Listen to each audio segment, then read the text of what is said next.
Olá pessoal, está no ar o Pautando e Comentando, e no programa de hoje eu converso com o escritor Fábio Ochoa, autor do livro A Arte de Abater Anciões. Fábio Ochoa é um escritor que veio da publicidade, trabalhou 12 anos na área. Ele cursou cinema e desenho e computação gráfica. O escritor é autor do livro A Arte de Abater Anciões, livro de contos de fantasia e terror.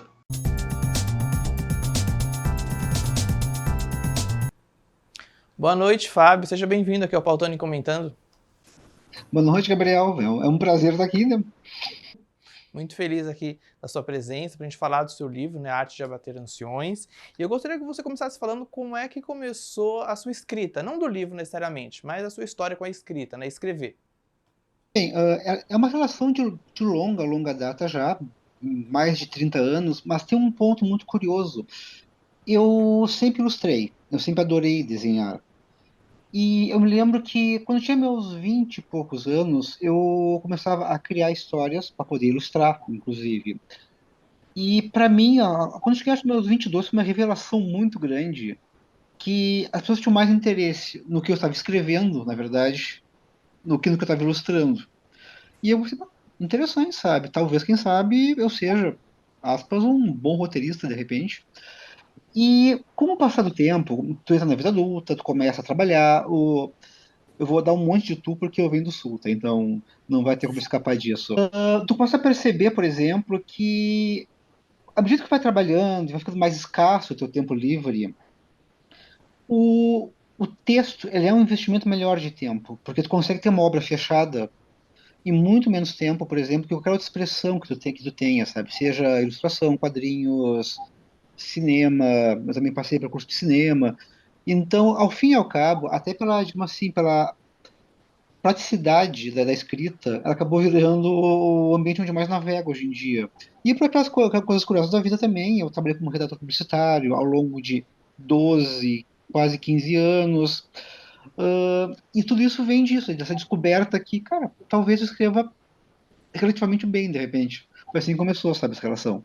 Mas, claro, antes começou com muito consumo de histórias, filmes, quadrinhos, literatura, música, tudo aquilo que te alimenta para isso. Mas descobri que eu escrevia bem, foi uma surpresa, realmente. Os seus textos sempre já foram assim voltados para a literatura, já pensando em um livro, num conto, uma publicação. Como é que foi nesse sentido? Na verdade, o, como eu trabalhei muito tempo com propaganda, e é um mercado desgastante ao extremo, é uma máquina de moer pessoas praticamente, eu sentia muita falta de ter algum tipo de abertura a espaço, algum lugar onde eu pudesse fazer uma coisa que não fosse apenas para vender algo, por exemplo. E é aquela coisa, sabe? Quem conta histórias sempre tem aquela coisa que manda de ti, sempre tem aquela quase que necessidade imperiosa de botar histórias para fora.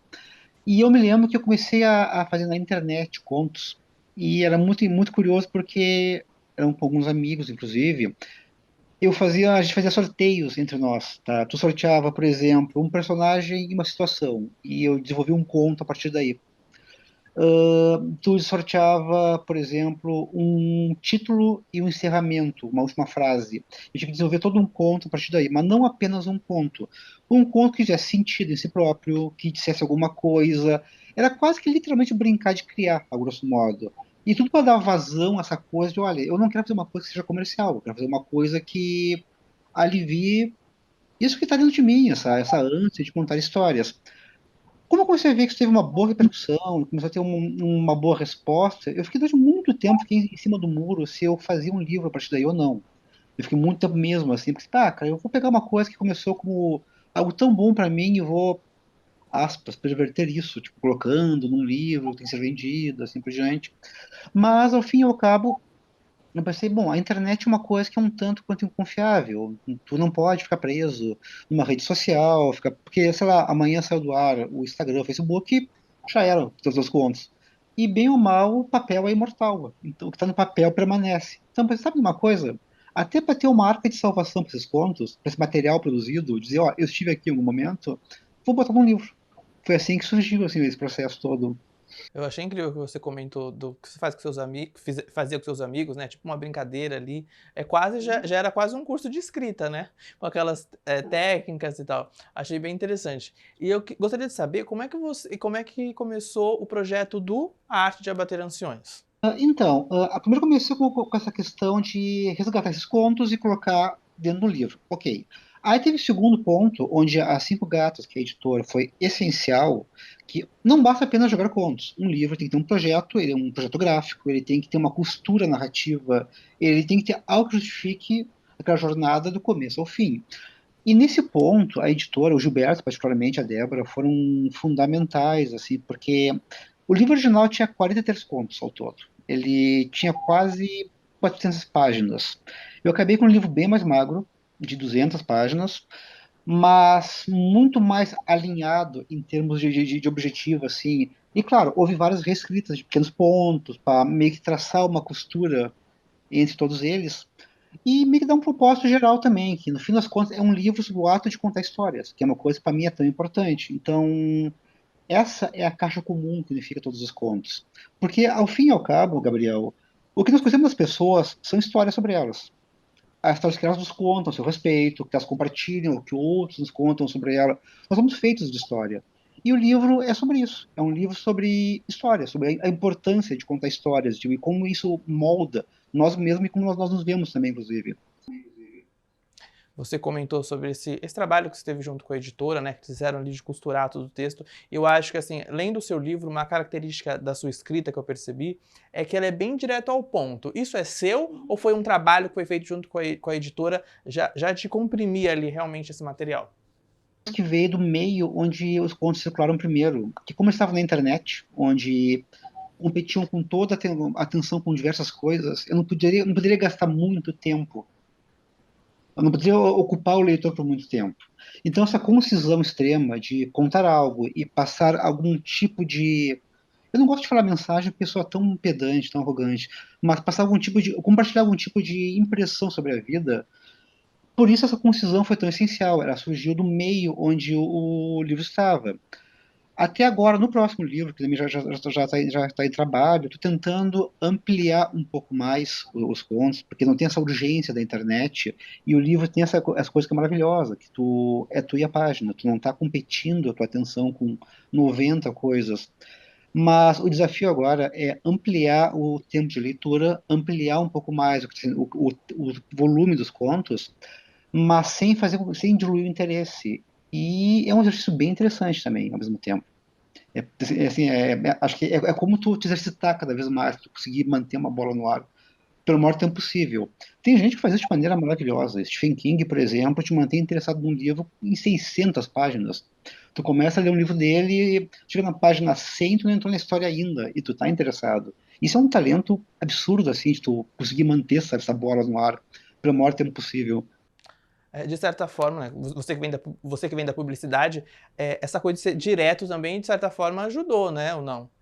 Com certeza. Publicidade com concisão é tudo. Quanto menos espaço tu ocupa para passar a tua mensagem, mais certeiro é esse caminho. Então, isso vem muito, assim. Sintetizar várias ideias em uma frase só, por exemplo. Vem muito, muito disso. Agora a gente vai falar do gênero, né? O seu livro é de gênero fantasia, ali tem terror. Como é que é a sua história com esse gênero?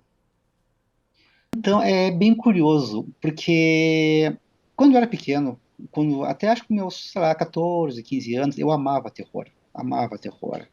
A gente trabalhava numa locadora em casa e eu vivia vendo filmes de terror, eu adorava, assim. Curiosamente, depois de adulto, eu raramente vejo terror, eu tenho uma relação bem distante com o horror, porque já basta o horror da vida. Mas essa primeira impressão ficou muito forte em mim. E quanto à fantasia e à ficção, isso também vem de infância, que era uma coisa que me atraía. Curiosamente, hoje em dia, o que eu mais leio são extensos livros-reportagens. A fantasia e o romance me interessam pouco hoje, curiosamente. Mas essas sementes plantadas lá atrás, elas ficam contigo, elas nunca vão embora. E hoje em dia, não hoje em dia, mas acho há um bom tempo, eu acho. fantástico aquele realismo mágico da literatura latino-americana, gente como Borges, Cortázar, por exemplo, que sim, ali tem um elemento fantástico, mas esse não é o drive do que tu está lendo. O drive são outras coisas. Isso é uma coisa que eu acho o Murakami faz muito bem também, sabe? Então, isso eu acho uma coisa que eu acho maravilhosa, assim. Mas minha relação vem daí, vem lá da infância. Essas coisas nunca te abandonam, ao fim e ao cabo. Sim, e de certa forma, né, por mais que sejam temáticas, né, de fantasia e terror, tem muito da realidade, né? Porque você traz ali as reflexões, você traz essas coisas. Você tem falado que você tem lido e consumido muito livros reportagens, né? De uma certa forma, deve com certeza beber dessa fonte também, né, para essas criações ou não? Disso. Muito também de observar a vida ao redor, né? Porque eu tenho hoje 43 anos, Gabriel. Eu já conheci todo tipo de pessoa. E tu observa a vida, tu observa como as coisas funcionam, basicamente. Então, sim, tem muito disso. Isso é uma coisa que nunca pode ir embora, né? Que é a sua honestidade, o teu trato, esse teu pacto com o leitor. Tu nunca pode enganar ele. Tu sempre tem que dar, olha, o que eu vejo, ou o que eu aprendi na minha vida é isso. Ele pode comprar essa ideia ou não, mas tem muito isso, tem muito, muito, muito de observação sobre a vida, até é um dos porquês dos contos existirem, mas o envelope onde está isso é a fantasia, é o horror, alguma ideia fantástica que acaba levando um conto adiante. Mas isso jamais vai ser o cerne do conto. O cerne sempre é algo que tu ou viveu, ou observou, ou leu muito a respeito. Sempre vai ser sobre isso. Sim. E quais são os seus livros favoritos? Os livros assim, que você mais gosta? Curioso, assim, hoje em dia, eles mudam toda hora, tá? Hoje em dia é um livro que nem sequer é um livro. Tem um podcast americano chamado Palácio da Memória, do Nat Meo, onde ele resgata histórias de pessoas pequenas que fizeram história, como por exemplo a menina que foi o primeiro homem-bala do mundo, escravos foragidos que cavavam túneis para poder salvar outros escravos, espiãs da guerra civil. E é um trabalho de resgate muito, muito bonito. E o texto dele, na verdade é um áudio, mas o texto no livro é muito singelo. Isso foi uma coisa que conversou muito assim comigo. Uma coisa que também me causou uma grande impressão, e é um dos meus autores prediletos até hoje, é o Ray Bradbury, particularmente as Crônicas Marcianas, que é aquela beleza singela dos contos dele é uma coisa que eu carrego até hoje, assim, eu acho lindo, lindo, lindo. Tem um outro livro também que eu gosto muito, que é O Segredo de Joy Gold, que parte daquela vertente do jornalismo literário, que surgiu nos anos 50, quando vários repórteres começaram a aplicar técnicas literárias em suas matérias. E nesse livro, o Joseph Mitchell, que é o autor, ele reconstrói a história de um mendigo nova-iorquino que ele dizia que ele tinha escrito mais de 10 mil páginas sobre a história urbana do século XX. Ele ouvia as pessoas falar pela rua e ia compilando tudo isso. E é um livro belo, belo, belo, assim. Hoje seriam os meus livros prediletos, mas isso muda toda hora. Então, mas são livros assim, que eu sempre tenho na mente e no coração. A cada momento da vida, né, acaba sendo uma coisa. Mas em relação aos autores, né, quem que você, assim, às vezes desde criança ou adolescente, quem que foi sua inspiração, assim? Ou quem você olha assim, vê a escrita e fala, nossa, eu quero escrever assim. Quem são as suas inspirações, assim, nesse sentido? Isso é bem curioso, porque acho que talvez a mais evidente seria o Ray Bradbury, que o estilo dele o meu estilo, ele é muito, muito, muito calcado no dele. Essa questão o que eu achava fantástico no Bradbury, por exemplo, para quem não sabe, ele é um autor pulp dos anos 40 e 50, era como ele esbanjava ideias a cada ponto novo, e que visão bela e singela ele tinha da vida.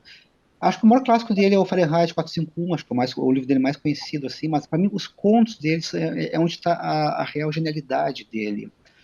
Eu sempre gostei muito de um autor de quadrinhos chamado Alan Moore, mais no sentido de pensar a mídia, ele pensar o que está fazendo, como aquele quadrinho conversa com tudo que está acontecendo no mundo e também no mercado da mídia.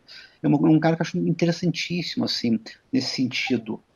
O Borges foi uma influência tardia muito grande, e o Borges tem uma coisa que eu acho muito interessante, que ele basicamente é o protótipo do nerd, só que o nerd da alta literatura. Porque o que ele faz é uma grande fanfic, com tudo que ele leu, a grosso modo, assim. E geralmente, e curiosamente, em termos de escrita para outras coisas, tem três caras brasileiros que me influenciam muito, embora eu concorde pouquíssimo com o que eles escrevem. Um é o Nelson Rodrigues, que tem um texto, frases cortantes, o texto dele, a estrutura é lapidar, assim. Outro é o Paulo Francis, que é alguém que eu discordo imensamente de várias coisas, mas escrevia feito um anjo, assim. E um que eu adoro, praticamente, que é o Rui Castro, particularmente nas biografias dele. A biografia do Nelson Rodrigues é maravilhosa, e o texto dele, a verve, acho incrível, realmente. Acho que seriam esses, talvez, provavelmente. Certo. O seu livro, A Arte de Abater Anciões, né, a parte física dele, inclusive depois do intervalo a gente vai mostrar aqui para os nossos telespectadores, tem umas ilustrações, né? Como é que foi esse trabalho, né? Você é ilustrador, mas teve um outro ilustrador que trabalhou ali nessa arte do livro, né? Como é que foi essa escolha? Foi uma decisão da editora? Você deu pitacos? Como é que foi? Porque o trabalho visual do seu livro também, ele é bem bonito e eu acho que atrai também, né, o leitor ali na hora da leitura. É uma coisa que é um conjunto de coisas, né? Quando você está num livro, quando você lê um livro de fantasia, com certeza. Caso pensado, o livro foi feito pelo Eduardo Argu, que é um amigo meu de longa data. Nós nos conhecemos, sei lá, acho que há uns 15 anos, talvez. Trabalhamos junto em agências, inclusive. E ele é um artista visual incrível, incrível, incrível, incrível, realmente. E ele tem toda uma verve surrealista, com influência, sabe, de Magritte, particularmente, Dali, bastante. E é um artista muito intuitivo. O que ele faz, David Lynch também, outra grande influência dele, e tudo que ele faz na arte dele não tem um filtro racional, é uma coisa que vem de dentro e é despejada ali. É uma arte muito forte.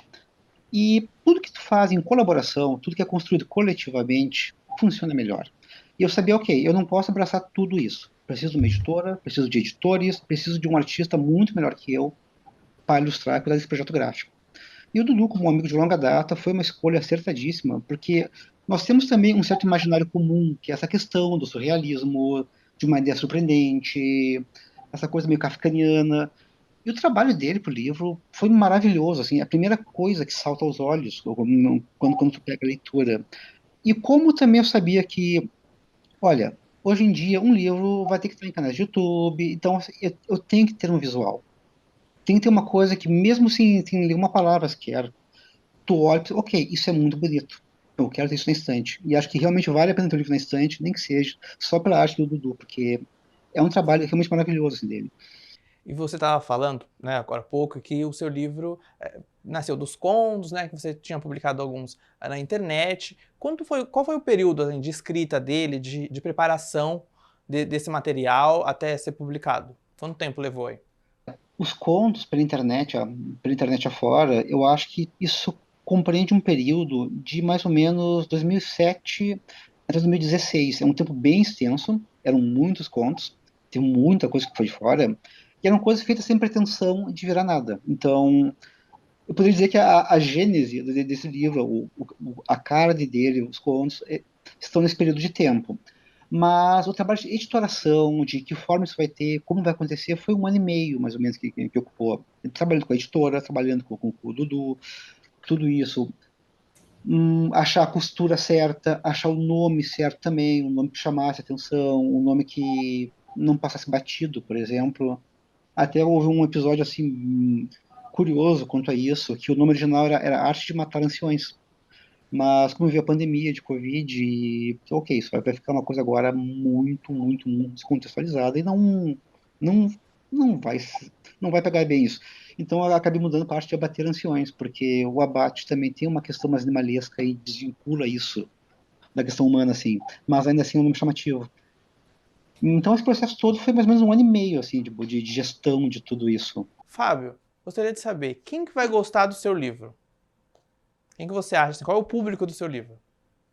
Olha, o público ideal para o meu livro, o que que eu imagino? Seria mais ou menos uma pessoa que seja aberta a ideias novas, de fantasia, e que se emocione, que tenha, digamos, uma alma mais aberta às pequenas coisas da vida. O que a vida é dura, é cruel, mas ela também existe muitas coisas singelas nela. A vida é sofrer, a vida é dura, a vida ela não vai ter um bom final, mas ao longo do processo tem muitas coisas legais assim acontecendo e coisas pequenas. Então, qualquer pessoa que esteja interessada em histórias de pessoas, o que compõe nossas histórias, acho que seria mais ou menos esse público assim. Ou seja, o leitor de Herbert Bud, basicamente. Certo? Os seus contos, eles são independentes ali dentro do livro, mas eles têm uma relação, de certa forma, né? Ali, de palavras, de temas, você vai puxando ali. se você, uma pessoa ali que pudesse ler um conto do seu livro, qual conto você acha que, assim, esse conto, se pudesse escolher, se só tivesse a opção, né? O ideal é ler o livro inteiro, porque ele tá incrível, realmente. Mas se tivesse a opção de ler só um conto, qual conto você acha que, assim, que a pessoa deve ler? Olha, o conto que eu mais gosto, o que eu recomendaria, seria O Cadafalso do Papai. Seria é o meu conto predileto, que é a história de um menino, um adulto já, que teve um pai que sempre se sentiu deslocado na vida, que nunca achou seu lugar, e seu pai encontra seu papel numa comunidade, isso no século XXI, de virar um carrasco da vila. Alguém que ele constrói um patíbulo no seu pátio e enforca pessoas. Eu não sei nem dizer por quê, porque toda arte ela toca algumas cordas ocultas dentro de nós, mas eu gosto muito desse conto.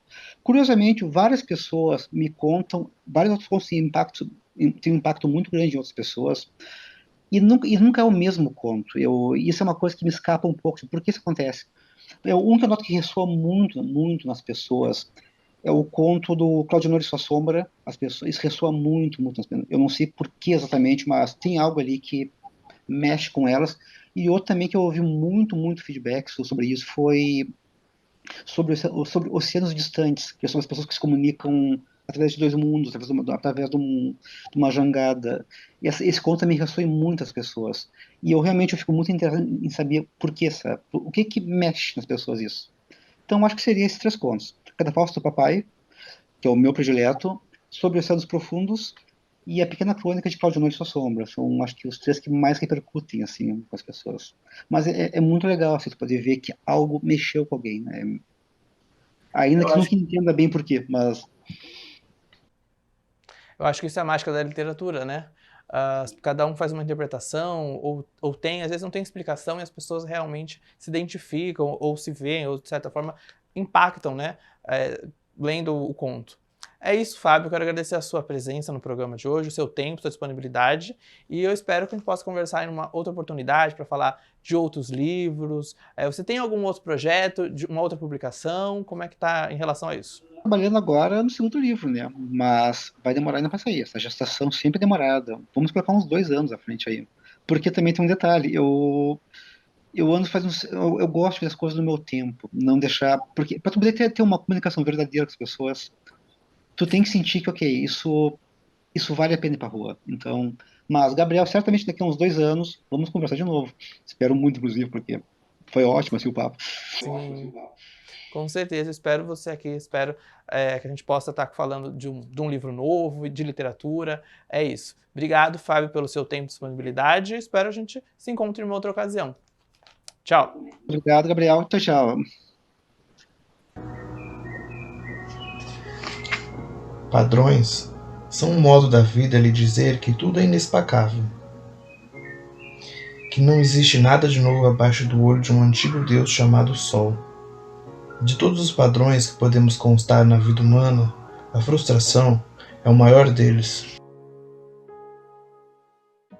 A gente vai fazer um breve intervalo, mas o Pautani comentando volta já, então não sai daí, tá? Não me leve a mal, sempre fui ateu.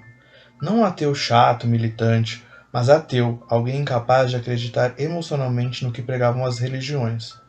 Sempre acreditei que somente através da arte o homem alçava os céus. Era o mais perto que eu cheguei de uma revelação religiosa. O grande ponto da vida humana é a nossa extrema aversão à pequenez. Aos animais basta existir, já nós temos que viver. Essa frase não era minha, era do meu avô, que aliás ouviu do seu bisavô. Na verdade, a frase sequer era essa, mas sim, o bom do homem é que o homem não é bicho, tem que ter a bebida e o que jonga. Enfim, deu para pegar o sentido básico. Meu avô não era homem culto, mas sabia das coisas.